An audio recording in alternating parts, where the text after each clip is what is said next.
अस्सलाम वालेकुम स्टूडेंट्स, कैसे हैं आप सब लोग? ठीक ठाक हैं? चलें जी, आज हमने चैप्टर 3.2 स्टार्ट करनी है। 3.2 स्टार्ट करने से पहले आपको दो डेफिनेशन पढ़ानी है मैंने, वो आप देखिएगा। इजी डेफिनेशन है ये, एक्सरसाइज 3.1 से भी इजी है, ठीक है, उससे भी इजी है। दो तरह के क्वेश्चन है इसमें, ठीक है। वेरिएशन क्या होता है? वेरिएशन होता है वेरी करना, चेंज होना, किसी भी चीज़ का चेंज होना। आपके पास दो तरह के वेरिएशन होते हैं। कितनी तरह के वेरिएशन होते हैं? दो तरह के वेरिएशन होते हैं। कितनी तरह के होते हैं? दो तरह के होते हैं। आपने बचपन से पढ़ा होगा, एक होता है डायरेक्ट। डायरेक्ट वेरिएशन होता है अगर किसी भी वैल्यू के दो वैल्यूज हैं, ठीक है ना, अगर दो वैल्यूज हैं उनमें वेरिएशन होगा, ठीक है ना। रिलेशन हमेशा दो या दो से ज्यादा वैल्यू के दरमियान ही होता है, ठीक है। दो वैल्यूज हैं, अगर एक वैल्यू के बढ़ने से, एक वैल्यू के बढ़ने से दूसरी वैल्यू उसी रेशो से बढ़े, क्या क्या मैंने डेफिनेशन याद रख लेना, पेपर में अक्सर आ जाती है, ठीक है। इस चैप्टर में से 3 शॉर्ट आने हैं तो एक डेफिनेशन अक्सर आ जाती है, ठीक है। अगर एक क्वांटिटी या एक वैल्यू के बढ़ने से दूसरी वैल्यू उसी रेशो से बढ़े, या एक के कम होने से दूसरी उसी रेशो से कम हो जाए, इसे कहते हैं डायरेक्ट वेरिएशन। समझ आई या नहीं आई? एक के बढ़ने से दूसरी बढ़े, एक के कम होने से सेम रेशियो से, किससे?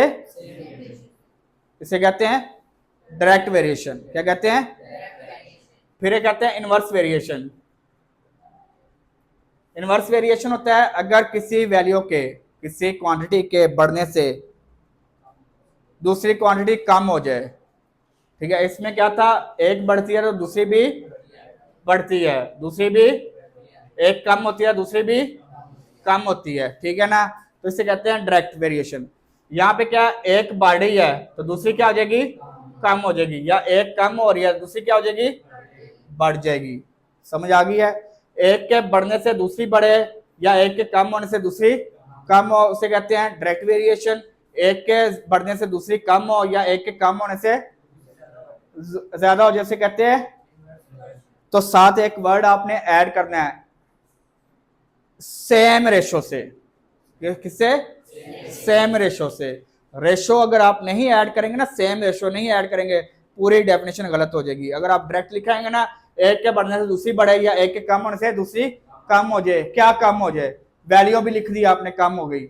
साथ आपने लिखा नहीं है ना कि सेम रेशो से कम हो जाए, सेम रेशो से बढ़ जाए, तो डेफिनेशन गलत हो जाएगी। ये आपने याद रखना है। बकाया आप देखते हैं क्वेश्चन नंबर 1 है आपके पास, आपको पढ़ा दिया हमने। एक वैल्यू के डायरेक्ट होता है कि एक के बढ़ने से दूसरी बढ़े, एक के कम होने से दूसरी कम हो जाए। पहले 6 क्वेश्चन है डायरेक्ट वेरिएशन के। पहले 6 क्वेश्चन क्या है? डायरेक्ट वेरिएशन के। देखिएगा जी, क्वेश्चन नंबर 1 है। क्वेश्चन नंबर 1 कह रहा है, if y varies directly as x, y varies directly as x, y varies directly as x, ये वेरी का साइन है, वेरिएशन का साइन है, ठीक है। y varies directly as x, समझ आ गई है? पक्की बात है। तो अब इसमें हमने ये देखें, y ये वेरिएबल, ये साइन खत्म करके इससे इक्वल का साइन लिखा, उससे यहाँ पे वेरिएशन का वेरिएबल कांस्टेंट अप्लाई कर दिया k। यहाँ पे हम इसकी जगह क्या लिख देंगे? Constant k। ये इक्वेशन 1 बन गई हमारे पास, ये याद रख लेनी है, ठीक है। y इक्वल टू kx, समझ आ गई है? यहां तक आपने कर लिया। नेक्स्ट देखें, नेक्स्ट बताता हूं। दिखाओ, बुक दे दो यार, दे दिया करो जल्दी से। कह रहा है कि एंड y इक्वल टू 8 है और x इक्वल टू 2 है। y इक्वल टू 8 है और x इक्वल टू 2 है। यहां से हम k की वैल्यू फाइंड करेंगे, ठीक है। y इक्वल टू, y क्या है? 8, y की जगह 8 पुट किया और x क्या है? 2 है। तो k आपके पास क्या आ गया? 8/2। 2 1 जा 2, 2 4 जा 8, k इक्वल टू क्या आ गया? 4। यहां तक किसी को मसला? ठीक है। अब पहली रिक्वायरमेंट है, पहली रिक्वायरमेंट पढ़े, वो क्या कह रहा है? y in term of x, y ये लिखा हुआ है ना, y in term of x, y को इन टर्म ऑफ x लिखना है। आपके पास इक्वेशन क्या है? y इक्वल टू kx है, तो y in term of x लिखना है। तो y और k की जगह k की वैल्यू पुट कर दें। k क्या आपके पास 4x आ गया, k आपके पास क्या है 4 और x आपके पास आ गया ये पहली रिक्वायरमेंट होगी y in term of x, पहली रिक्वायरमेंट का आंसर आ गया। समझ आ गई है, मुश्किल तो नहीं है। चलें जी, सेकंड रिक्वायरमेंट है, उसने कहा हुआ है find x when y equal to this, यही लिखा हुआ है find x y। Second requirement क्या है, क्या फाइंड करना है, y फाइंड करना है और x किसके इक्वल है 5 के। आपने ये वाली इक्वेशन ले लेनी है y इक्वल टू 4x, आपने क्या फाइंड करना है y फाइंड करना है, जबकि x गिवन है y इक्वल टू 4, x आपके पास क्या है तो y इक्वल टू 20। मुश्किल तो नहीं है, पक्की बात है, पक्की बात है। चलें जी, थर्ड रिक्वायरमेंट उसने क्या है x फाइंड करें जबकि y क्या है y इक्वल टू 28 है और x आपने क्या करना है फाइंड करना, थर्ड रिक्वायरमेंट है। ठीक है, तो इक्वेशन आपके पास वही है y इक्वल टू 4x, तो y equal to 28 4x, x आपने फाइंड करना है 4 मल्टीप्लाई इधर आके डिवाइड हो जाएगा x इक्वल टू 7। ये आपके पास क्वेश्चन नंबर 1 कंप्लीट हो गया। समझ आ गई है। चलें जी, अब क्वेश्चन नंबर 2 आप सॉल्व करें, यहाँ पे मैं भी सॉल्व करता हूँ, देखते हैं पहले क्या कौन करता है। ठीक है, उसने कहा हुआ है क्वेश्चन नंबर 2 में भी क्या हुआ है y varies directly as x, question number 2 में भी उसने यही सेम कहा हुआ है। क्वेश्चन नंबर 2 है y varies directly as x। पुत्र आप लोग करें यार, शाबाश, जल्दी से करें, मैं भी कर रहा हूँ, देखते हैं पहले कौन करता है। समझ आइए ना सबको, वह सबको समझ आई है, मुश्किल तो नहीं है ना क्वेश्चन, ये इजी है यार। ये कह रहा है कि इफ y डायरेक्टली प्रोपोर्शनल है x के, y इक्वल टू 7 और x equal to 3, y equal to 7 और x इक्वल टू 3 है, y इक्वल टू ये प्रोपोर्शनलिटी कांस्टेंट आ गया, x इक्वेशन 1 बन गई आपके पास, y इक्वल टू 7 है और x इक्वल टू 3 है, तो k इक्वल टू 7/3, ये आपके पास k की वैल्यू आ गई, ये आपके पास k की वैल्यू आ गई। जल्दी से करें शाबाश, जल्दी से। फाइंड आपको करना है y in term of x, y in term of x, first requirement है आपके पास। पहले तो आपने इसकी वैल्यू फाइंड कर लेनी, y इक्वल टू kx है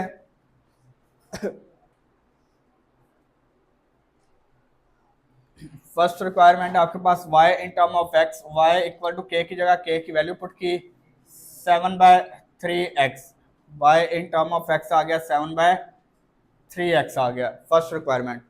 अब सेकंड रिक्वायरमेंट उसने कहा हुआ है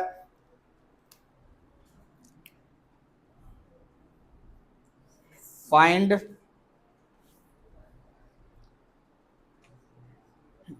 y x फाइंड करें जबकि y इक्वल टू 35 है, आपने x फाइंड करना है y इक्वल टू 35 है, वैल्यू पुट करते हैं जी, y इक्वल टू 7/3x है, y आपके पास 35 है, 7/3x आपने फाइंड करना है, ये 3 डिवाइड हो रहा है इधर आके मल्टीप्लाई हो जाएगा, 7 मल्टीप्लाई हो रहा है इधर आके डिवाइड हो जाएगा, x equal to 7 5 5 3 15, x equal to 15 आ गया। और लास्ट रिक्वायरमेंट में आपने उसने कहा हुआ है y फाइंड करें, y फाइंड करना है जबकि x किसके इक्वल है, x इक्वल टू है 18, x इक्वल टू है 18। इक्वेशन आपके पास वही है y equal to 7/3x, y equal to 7/3x, y equal to 7/3x आपके पास क्या है 18, 3 1 3 6 18, 7 6 42। हाँ जी, किस किसने कर लिया है, किस किसने कर लिया यार, शाबाश, जल्दी से करें, जल्दी से करें करें, शाबाश, आप लोग भी करें, मैं भी करता हूँ। क्वेश्चन नंबर 3 देखिएगा, इफ आर डायरेक्टली प्रोपोर्शनल है, ठीक है, यहाँ पे आर है डायरेक्टली प्रोपोर्शनल है, ठीक है। Question number 3 R directly proportional है, ठीक है, तो सबसे पहले आप इक्वेशन बना लेंगे आर इक्वल टू के टी, सेम उसी तरह प्रोपोर्शनैलिटी कांस्टेंट आ जाएगा। तो इक्वेशन 1 बन गई आपके पास। आर की वैल्यू आपके पास है 5, आर इक्वल टू 5 है। के फाइंड करना, टी किसके इक्वल है 8 के। तो आपके पास के इक्वल टू आ गया 5/8, 5/8। Requirement find the equation containing R and T. आपने इक्वेशन बनानी है जिसमें आर और टी कंटेन करता है, यानी कि Y R in term of T find करना है। सेम वही है, के की वैल्यू पुट करते हैं इक्वेशन में 1 में, आर इक्वल टू के टी, आर इक्वल टू के आपके पास है 5/8 टी। ये आपने इक्वेशन बना ली, ये पहली रिक्वायरमेंट होगी आपके पास। इक्वेशन जो उसने कहा ना बनाए, equation find the equation containing R and T. ये देखो आर एंड टी कंटेन कर रहे हैं, ठीक है। फिर उसके बाद कह रहा है कि find also find R, R find करना है। सेम इसी तरह आर आपने फाइंड करना है जबकि टी किसके इक्वल है 64 के। आर फाइंड करना है जबकि टी इक्वल टू 64 है। इक्वेशन इसमें पुट करेंगे, R equal to 5/8 T. Clear है? तो आप लोग खुद करें यार, खुद करें, कोई मुश्किल क्वेश्चन नहीं है, बिल्कुल इजी क्वेश्चन है ये।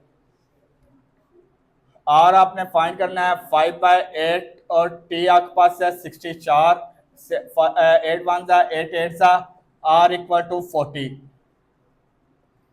ठीक है। फिर उसके बाद इसकी सेकंड रिक्वायरमेंट है टी फाइंड करें जबकि आर इक्वल टू 20 है।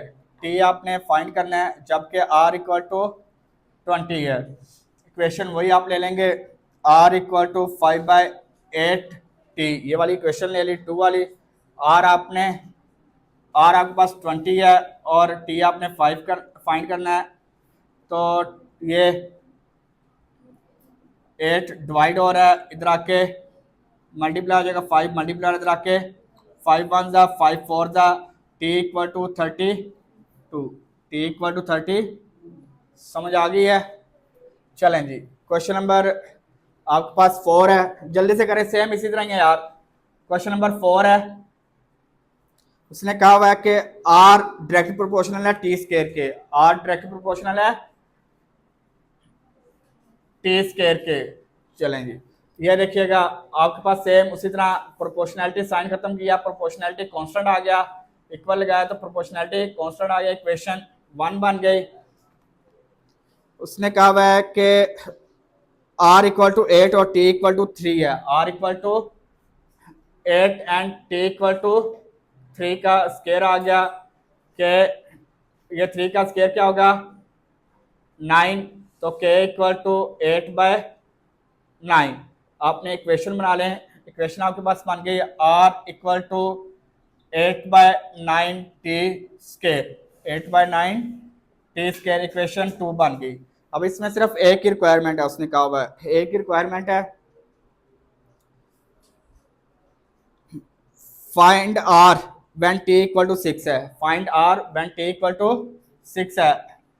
आर आपने फाइंड करना है, टी इक्वल टू 6 है, वैल्यू पुट करते हैं, R equal to 8/9 T equal to 6 का स्क्वायर आ गया, आर इक्वल टू 8/9 6 का स्क्वायर 36 आ गया, 9 1 सा 9 4 सा, आर इक्वल टू आर 4 सा 8 4 सा 32। ये खत्म हो गया question number 4।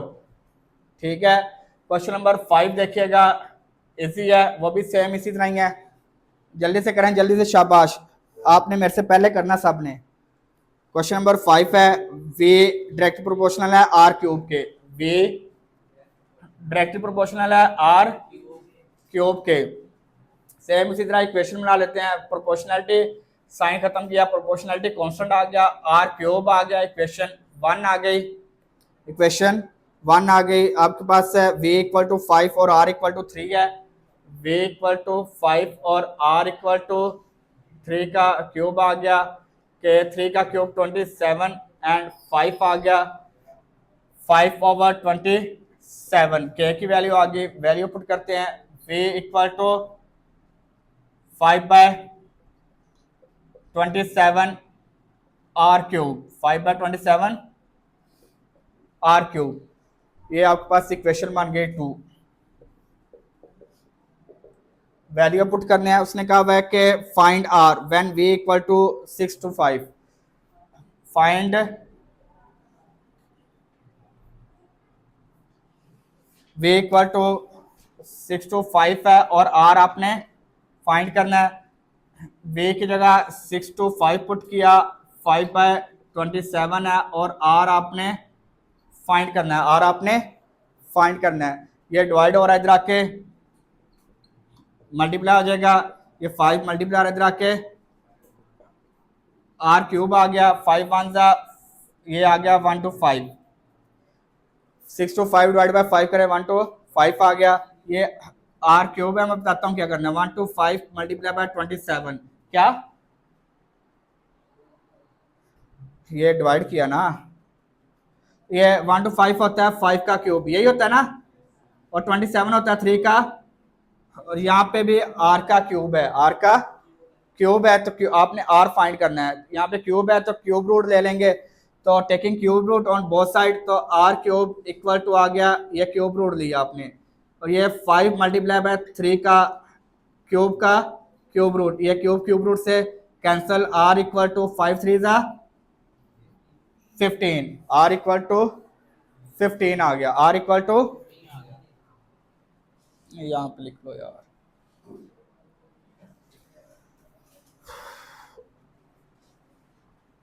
Are equal to 15, R equal to 15। Last question है आज का, हो गए आप लोग के हैं, जल्दी करें जल्दी, लास्ट क्वेश्चन है मेरा भी, लास्ट क्वेश्चन जल्दी से करो। क्वेश्चन नंबर 6 हो गए तुम्हारे, कह रहा है कि W varies directly as U cube. Question number 6 है, W varies as U cube के वेरीज कर रहा है, डायरेक्टली वेरीज कर रहा है, तो W इक्वल टू के यू क्यूब, इक्वेशन 1 हो गई। W उसने बताया हुआ है, W इक्वल टू 81 है, U इक्वल टू 3 है,